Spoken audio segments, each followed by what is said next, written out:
Assalamualaikum warahmatullahi wabarakatuh. Halo guys, di sini saya akan menjelaskan materi tentang sejarah bahasa Indonesia. Seperti yang kita ketahui, bahwasanya bahasa Indonesia adalah cikal bakal dari bahasa Melayu. Bahasa Melayu menyebar ke pelosok Nusantara bersamaan dengan penyebaran agama Islam.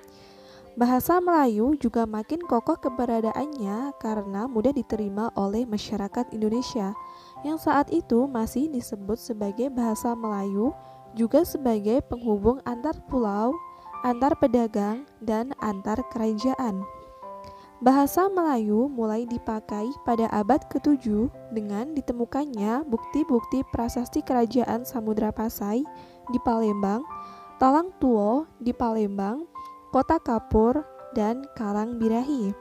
Prasasti tersebut bertuliskan dengan bahasa Melayu kuno.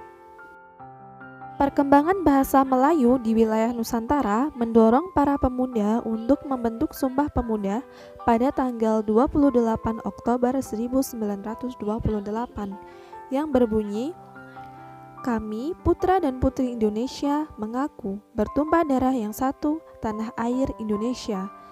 Kami, putra dan putri Indonesia, mengaku berbangsa yang satu, bangsa Indonesia. Kami, putra dan putri Indonesia, menjunjung bahasa persatuan, bahasa Indonesia." Tujuan umum untuk mempelajari bahasa Indonesia adalah menghargai dan membanggakan bahasa Indonesia sebagai bahasa persatuan nasional dan bahasa negara. Kemudian, meningkatkan kemampuan intelektual, kematangan emosional, dan kematangan sosial. Selanjutnya, disiplin dalam berpikir dan berbahasa. Kemudian, memanfaatkan karya sastra untuk membanggakan kepribadian, memperluas wawasan kehidupan, serta meningkatkan pengetahuan dan kemampuan berbahasa. Kemudian yang terakhir adalah menghargai dan membanggakan sastra Indonesia sebagai khasanah budaya dan intelektual manusia Indonesia. Fungsi bahasa Indonesia adalah sebagai alat media atau komunikasi. Komunikasi tidak akan sempurna jika ekspresi diri tidak diterima oleh orang lain. Sebagai bahasa nasional, bahasa Indonesia berfungsi sebagai lambang kebanggaan nasional, lambang identitas nasional, alat pemersatu masyarakat yang berbeda latar budayanya, alat perhubungan antar budaya dan antar daerah. Sebagai bahasa negara, bahasa Indonesia berfungsi sebagai bahasa resmi negara, bahasa pengantar resmi di lembaga pendidikan, bahasa resmi untuk kepentingan perencanaan dan pelaksanaan pembangunan, bahasa resmi dalam pengembangan kebudayaan nasional dan pemanfaatan iptek. Selanjutnya, sebagai bahasa daerah. Bahasa daerah berfungsi sebagai lambang kebanggaan dan lambang identitas daerah, alat perhubungan di dalam keluarga dan masyarakat daerah, serta sarana pendukung budaya daerah dan bahasa Indonesia. Selanjutnya adalah bahasa asing. Bahasa asing berfungsi sebagai alat perhubungan antar bangsa, sarana pemanfaat ilmu pengetahuan dan teknologi modern untuk pembangunan nasional. Selanjutnya adalah bahasa baku. Bahasa baku adalah inti semua varian bahasa Indonesia. Selanjutnya adalah ragam bahasa. Berdasarkan cara berkomunikasi, ragam bahasa ada dua. Yang pertama adalah ragam lisan yang memerlukan lawan bicara. Kemudian yang kedua adalah ragam tulisan yang tidak memerlukan lawan bicara. Berdasarkan cara pandang penutur ada 4. Yang pertama yaitu ragam dialek. Contohnya adalah gue udah baca buku ini. Kemudian yang kedua adalah ragam terpelajar. Contohnya adalah saya sudah membaca buku ini.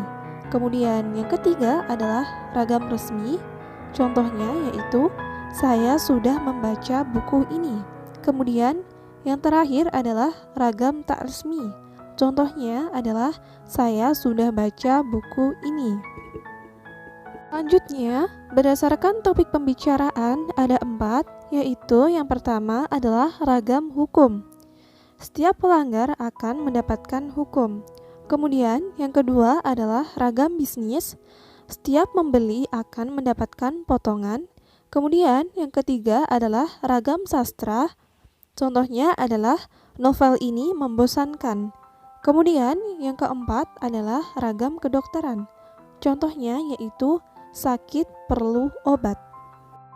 Selanjutnya adalah kelemahan dan keunggulan berkomunikasi secara lisan dan tulisan. Yang pertama adalah secara lisan. Keunggulannya adalah berlangsung dengan cepat, kemudian sering dapat berlangsung tanpa alat bantu. Selanjutnya yaitu kesalahan dapat langsung dikoreksi, dan yang terakhir adalah dapat dibantu dengan gerak. Dan kelemahannya adalah tidak selalu mempunyai bukti autentik. Selanjutnya adalah dasar hukumnya lemah, sulit disajikan secara matang atau bersih, dan mudah dimanipulasi. Sedangkan secara tertulis, keunggulannya adalah mempunyai bukti autentik, dasar hukumnya kuat berupa tulisan, dapat disajikan lebih matang atau bersih, lebih sulit dimanipulasi, dan bukti tulisannya jelas.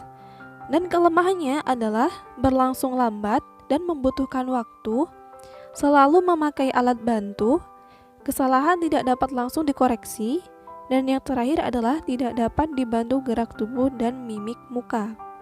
Dan sebagai warga Indonesia yang baik, kita harus menggunakan bahasa Indonesia dengan baik dan benar yang sesuai dengan kaidah bahasa Indonesia. Kaidahnya yang pertama adalah bisa dimengerti oleh komunikan, kemudian yang kedua adalah ragamnya sesuai dengan situasi.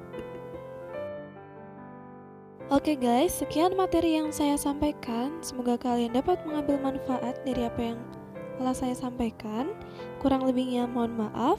Wassalamualaikum warahmatullahi wabarakatuh. Bye-bye.